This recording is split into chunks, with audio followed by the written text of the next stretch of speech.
종려주일은 기독교인들이 전통적으로 예수의 예루살렘 입성을 기념하는 날입니다. 이 사건은 네 복음서에 다 나와 있습니다. 마태복음에도 나와 있고 마가복음에도 나와 있고 누가복음, 요한복음에도 나와 있습니다. 그래서 종려주일은 중요한 사건임에는 틀림이 없습니다. 어둠이 지나야 아침이 오듯이 종려주일이 지나야 부활주일이 돌아오게 되는 것입니다. 종려주일에 예수님은 제자들과 그를 사랑하고 그의 기적을 본 사람들에게 왕으로 선포되었습니다. 그는 주님의 이름으로 오시는 분으로 선포되고 온 무리가 그를 찬양했습니다. 그들은 예수님을 메시아보다도 기적을 행하는 분으로 확실히 인정했습니다. 하지만 종교적인 군중들은 그들이 예수를 그렇게 찬양하는 것을 좋아하지 않았습니다. 예수님은 바리새인들로부터 제자들을 책망하라는 말을 들었을 때 그들이 나를 찬양하지 않으면 바위와 돌들이 소리 지르리라고 말씀을 했습니다. 오늘 종려주일에 제자들이 배운 교훈이 도대체 뭔가? 오늘 제자들에게 예수님께 주신 교훈이 뭔가를 오늘 말씀을 드리려고 합니다. 종려주일하면 세 가지를 우리 생각할 수 있습니다. 종려주일에 고통당하신 것은 바로 왕으로 오신 것은 스가랴의 예언에 따라 500년 전 이미 아마 이 일이 일어날 것이라고 스가랴 선지자를 통해서 예언해 놓았다는 것. 또 하나는 예수님께서 예루살렘에 입성했을 때 나귀를 타신 것은 네 발 드는 짐승을 타는 것은 본인이 제물이 되겠다는 것을 알려주시는 것이고, 또 예수님께서 종려주일을 통해서 우리에게 가르쳐 주는 것은 겸손이라는 것을 가르쳐 줬습니다. 그래서 오늘 제목이 주 앞에 겸손하라는 말씀을 선택했습니다. 예수님께서 왜 많은 짐승 중에 나귀를 선택했을까요?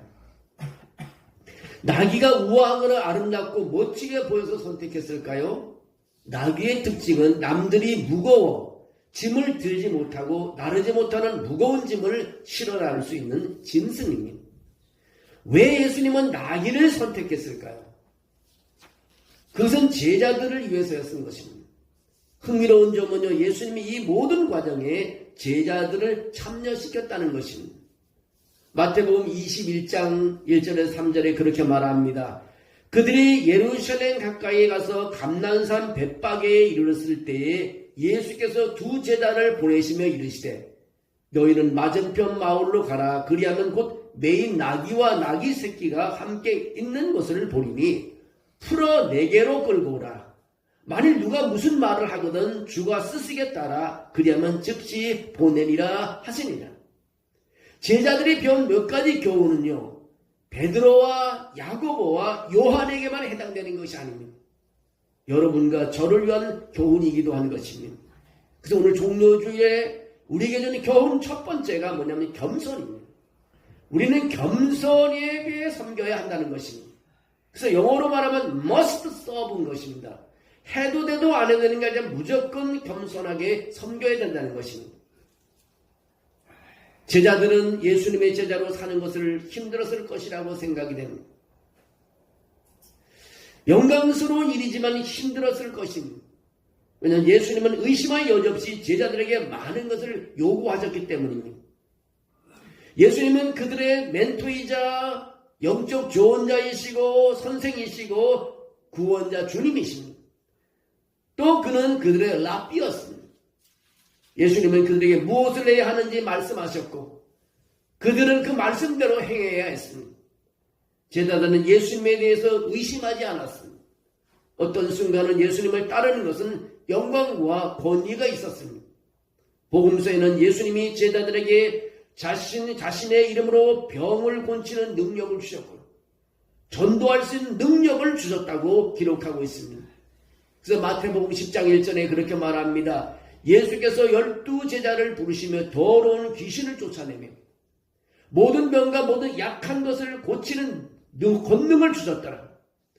우리는 이 제자들이 70인과 함께 파송되었다는 것을 알 수 있습니다. 그들은 귀신을 쫓아내는 것이 어떤 것인지 잘 알고 있습니다. 그는 병자를 고치고 나병 환자를 깨끗하게 하고 하나님 나라의 복음을 전파했습니다.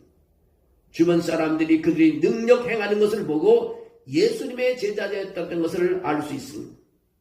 그래서 베드로는 군중 속에 숨어 지낼 수가 없었습니다. 예수님을 배신하는 날 밤 베드로는 멀리서 예수님을 따라갔습니다. 사람들은 베드로가 예수님을 따르는 사람이라고 계속 말했습니다. 왜 그랬을까요? 아마 그는 군중들에게 이미 알려진 사람이기 때문에 그렇습니다. 이미 유명해진 사람 베드로는요, 예수님의 12제자 중 한 명이었습니다. 무대 위에 주연 배우에 가요, 무대 뒤에 스텝으로 전략하는 것은 어려운 일입니다. 예수님께서 말씀하십니다. 가라. 거기서 나귀 한 마리를 묶여 있으니 내게로 가져오라. 그들은 당황했을 것입니다. 별로 중요하지 않는 일이었지만 예수님은 겸손을 요구하고 있습니다. 기적을 일으켜와 병자를 고치는 사람 그 제자들에게 나귀를 끌고 오라고 두 제자를 보냅니다. 물론 병자를 고치는 일, 기적을 행하는 일도 중요하지만 나귀를 끌고 오는 것도 중요한데 그들에게는 이해할 수가 없습니다. 만약 제가 여러분에게 여러분의 수준에 맞지 않는 봉사를 요청한다면 어떻게 받아들이시겠습니까? 누가 그런 일을 자원하고 또 수락하겠어요? 제자들은 나귀를 어떻게 가져와야 할지 혼란스러워하는 모습을 복음서에서 느낄 수 있습니다. 예수님은 제자에게 가서 나귀를 찾아라, 그리고 나에게 끌고 오라고 말씀하십니다. 나귀를 이끌고 길을 걷는다는 것은 얼마나 창피한 일인지 봅니다. 라틴 아메리카에서는요, 부자들은 나귀를 끌고 다니는 사람이 한 사람도 없다. 나귀를 가진 사람들은 천한 사람이고 가난한 사람으로 인식되었기 때문입니다. 나귀를 가진 사람들은 대부분 천하고 교육을 받지 못한 사람들이었습니다. 대부분의 나귀는요, 가난한 어른이나 아이들이 끌고 다녔습니다. 그러나 예수님의 생각은 나귀를 끌고 다닐 수 있는 것은 겸손이라는 것을 제자들에게 가르쳐 주려고 했다는 것입니다.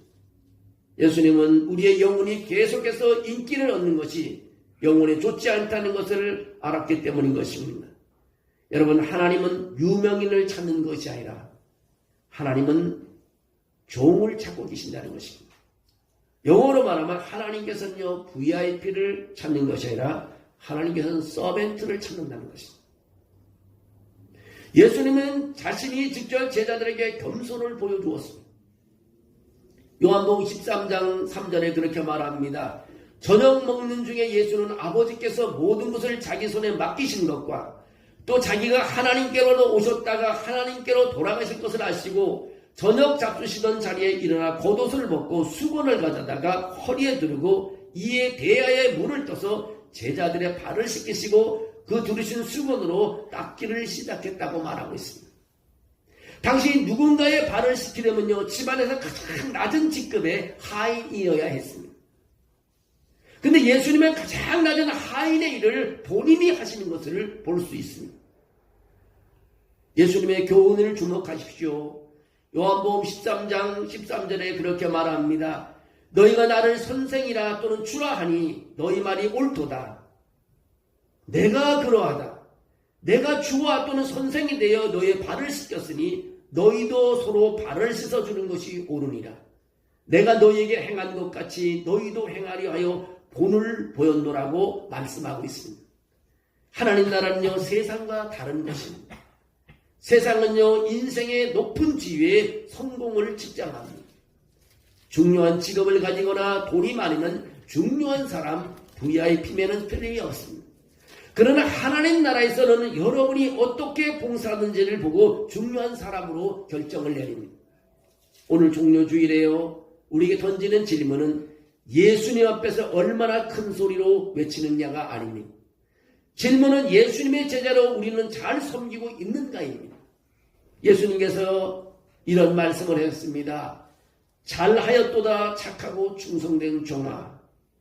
여러분, 우리 이런 말을 기대할 수 있어야 됩니다.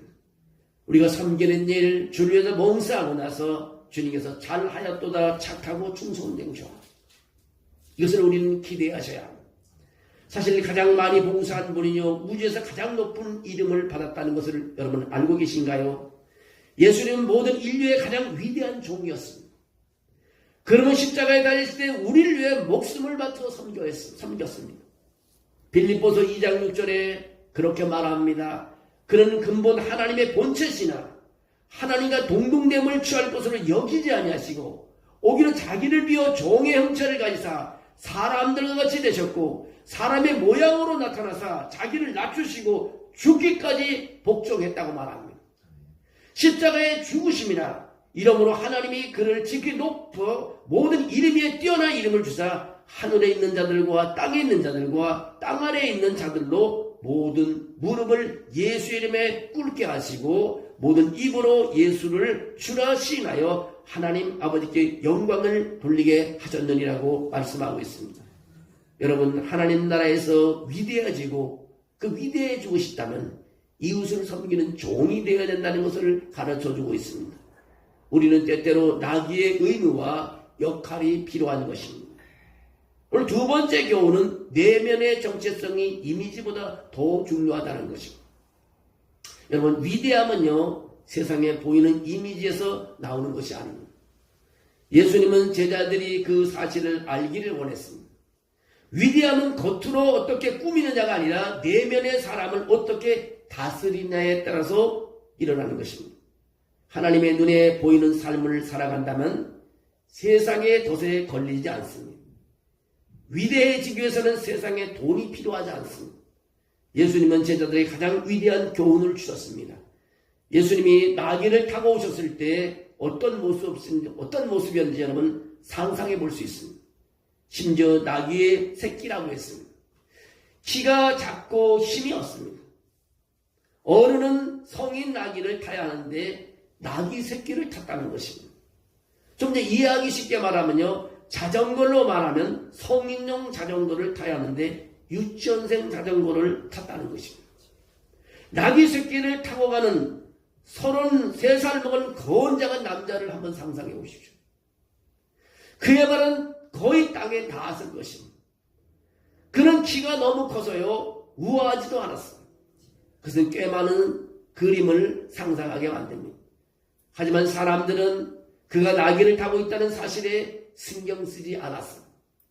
사람들은 소리를 지르고 있었습니다. 사람들은 찬양하고 있었습니다. 그들은 겉옷을 벗어서 길에 깔아놓았습니다. 그리고 그들은 외쳤습니다. 주의 이름으로 오시는 왕이여, 하늘에는 평화여, 가장 높은 것은 영광이라고 호산나 찬양을 외쳤습니다. 사람들은 예수님이 나귀 새끼를 타고 오는 이상한 사람처럼 보지 않았어요. 그들은 예수님이 어떤 분인지를 알고 있었기 때문인 것입니다.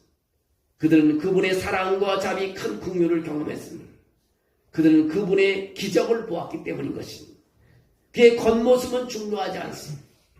마태복음 21장 10절에 그렇게 말합니다.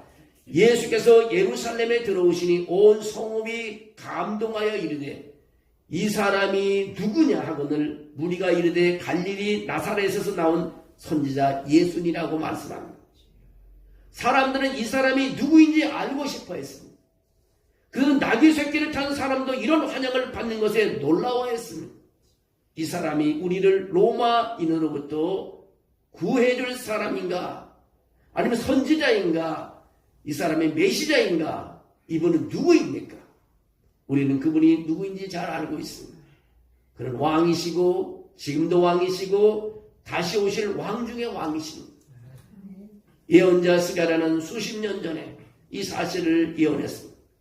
예루살렘에 따라 즐거이 부를지어다.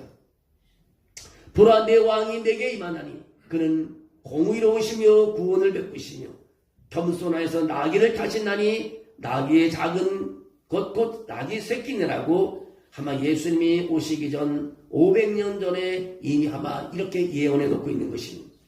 여러분, 왕이 나귀 새끼를 타고 옵니까? 농담이죠. 왕이 어떻게 나귀 새끼를 타고 오셨어요? 어떤 왕이 그런 짓을 합니까? 그의 군대는 어디 있느냐? 그가 왕이라면 그의 무기는 어디에 있느냐? 그 권력을 상징하는 그의 깃발이 어디 있느냐고 사람이 찾을 것입니다. 예수님은 자신이 누구인지를 잘 알고 계십니다.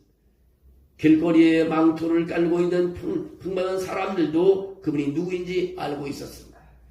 예수님은 자신이 12군단의 천사를 거리고 있다는 것도 알고 있습니다. 심지어 그분은 자신이 누구인지 계속해서 선언하고 있습니다. 그분은 살아계신 하나님의 아들이었습니다.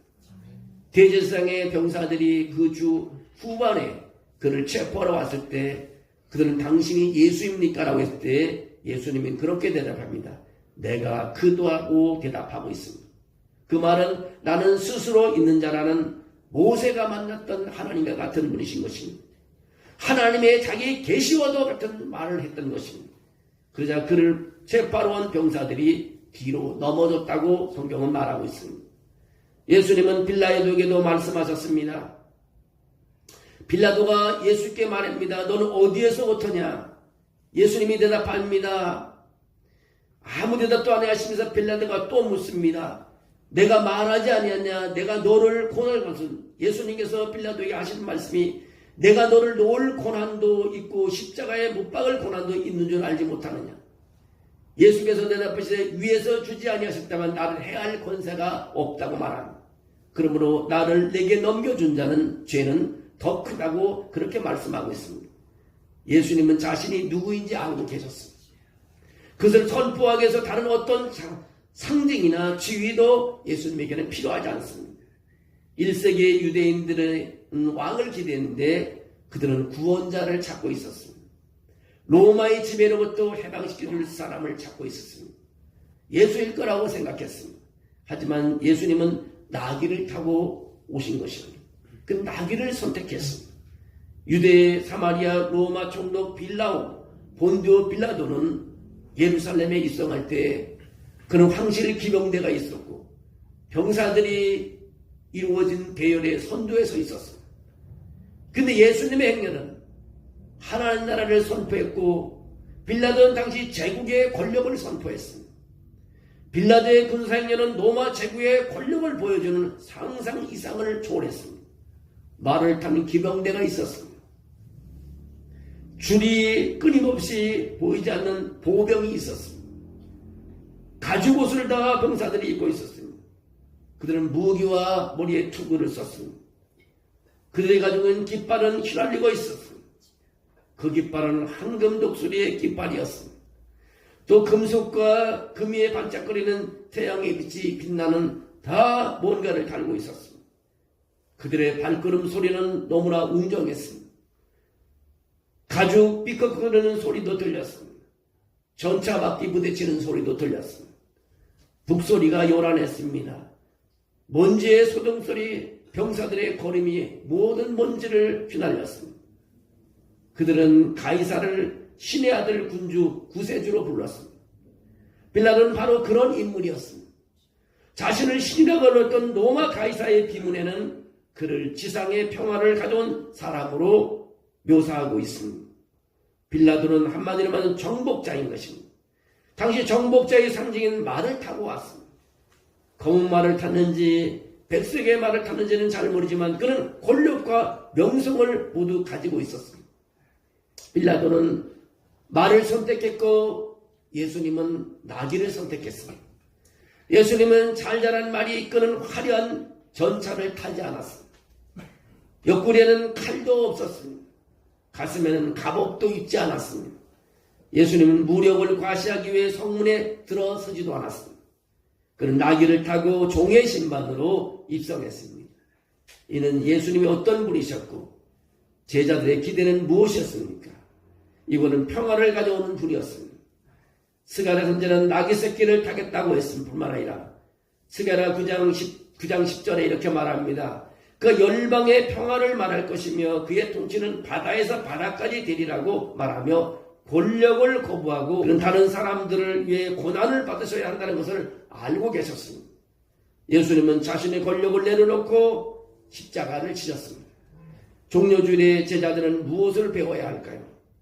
중요한 것은 겉모습이 아니라 내면이 어떤 사람인지를 우리는 알아야 한다는 것입니다. 여러분은 자신이 누구인지 알고 있나요? 예수님은 다 알고 있다는 것입니다. 여러분이 돈이 많지 않고 좋은 차를 몰지 않는다고 해도 괜찮습니다. 하늘의 사명이 여러분을 움직이고 있기 때문입니다. 영어로 말하면 The mission of heaven is driving you라는 것입니다. 하늘의 미션, 하늘의 사명이 우리를 움직이고 있다는 것입니다. 우리가 누구인지 알고 있습니까? 직장을 잃고 집을 잃고 차를 잃어도 우리는 여전히 하나님 나라의 자녀이며 봉사할 준비가 되어 있는 사람이라는 것입니다. 여러분, 우리가 이미지보다도 우리 내면에 하나님을 사랑하는 마음이 중요하다는 것을 가르쳐주고 있습니다. 세 번째 교훈은 마지막으로 우리의 순종은 인기와 관련이 없다는 것입니다. 예수님의 인기가 얼마나 빨리 사라졌는지 여러분은 알 수 있습니다. 그를 한호하던 군중은 어디로 갔습니까? 이제 군중은 그를 십자가에 못박을 하고 외치고 있습니다. 예수님을 예수님의 예루살렘 있음을 그렇게 환영하는 인파들이 순간적으로 돌변하는 것입니다. 우리에겐 가이사 외에는 왕이 없다고 소리치는 것입니다.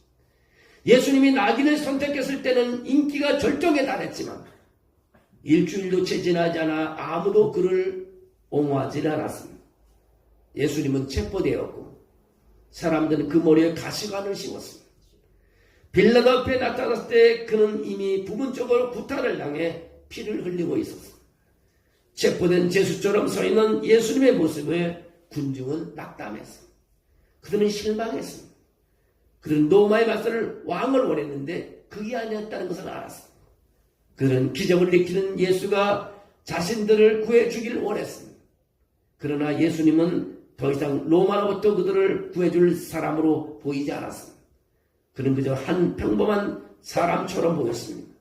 그가 십자가에 매달려 있을 때 사람들이 당신이 하나님의 아들이라면 십자가에서 내려오라고 했습니다. 그리고 그들은 그를 조롱하며 또 말합니다. 그는 다른 사람을 구했지만 자신을 구하지 못했다고 말을 했습니다.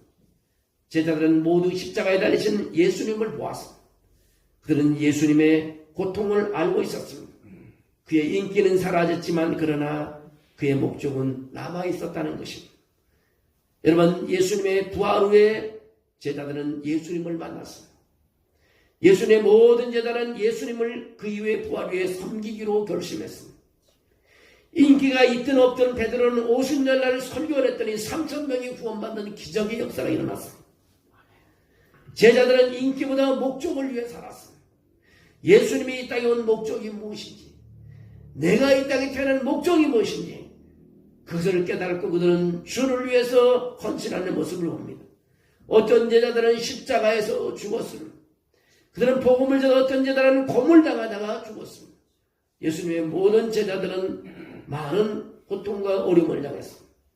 마지막에 예수님의 제자들은 인기가 아닌 목적을 위해 살았다는 것을 우리에게 가르쳐주고 있습니다. 예수님은요, 인류를 구원할 목적이 있었기에 인기에 매달리지 않았다는 것입니다. 여러분, 주 앞에 겸손하라는 제목을 오늘 말씀이 있습니다. 낮은 자리는요, 주님이 역사하는 자리인 것입니다. 여러분이요, 인기보다 주 앞에 겸손해질 때요, 거기서 또 하나님의 역사는 일어나기 시작하는 것입니다.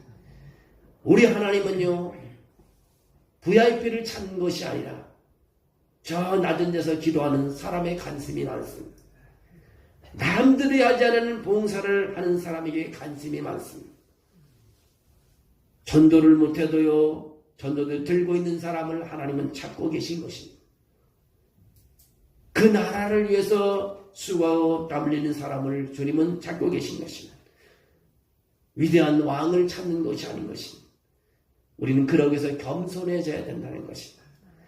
오늘 종료주일에 우리에게 주는 교훈은 바로 겸손인 것입니다. 겸손을 마음을 가지고 우리가 살아갈 때 많은 은혜를 받을 수 있습니다. 물이 어디로 흐르나요? 높은 데서 낮은 데로 흘러가는 것입니다. 왜 그 하나님의 은혜는요, 낮은 자에게 임하는 것입니다. 예수님이 그것을 우리에게 가르쳐주고 갔습니다. 그런 예루살렘 입성할 때 호화롭게 입성하지 않았습니다. 남들이 타지 않는 나귀를 타고 나귀 새끼를 타고 입성했다가 겸손을 우리에게 보여줬습니다. 여러분의 삶 속에도 주님의 겸손을 가지고 그가 남긴 건 목적을 이루는 그런 삶이 되시기를 주의 이름으로 축원합니다.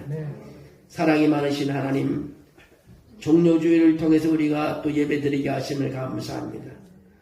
이제 예수님께서 예루살렘 입성에서 4일 동안 하나님 말씀을 가르치고 그 십자가에 달려 또 죽으시는 그런 하나님의 주간이 이번 고난주간을 맞게 됩니다. 우리가 이 고난주간에 하나님 겸손한 마음으로 하나님께 머리 숙여 기도하는 사람이 되게 하소서. 하나님의 은혜를 체험하게 하시고 하나님의 능력을 경험하게 도와주시고 저들이 가지고 있는 기도 제목을 이룰 수 있는 이 한 주간이 되게 도와주시옵소서. 종료주의를 지나고 부활주의를 맞기 전까지 우리의 무거운 짐을 다 주님께 내려놓고 부활의 주님을 만날 수 있는 그런 믿음의 사람들이 다 되게 도와주시옵소서. 주님의 영이 우리와 함께함을 믿습니다. 도와주고 인도해 줄 줄로 믿습니다. 예수님의 이름으로 기도하옵나이다. 아멘.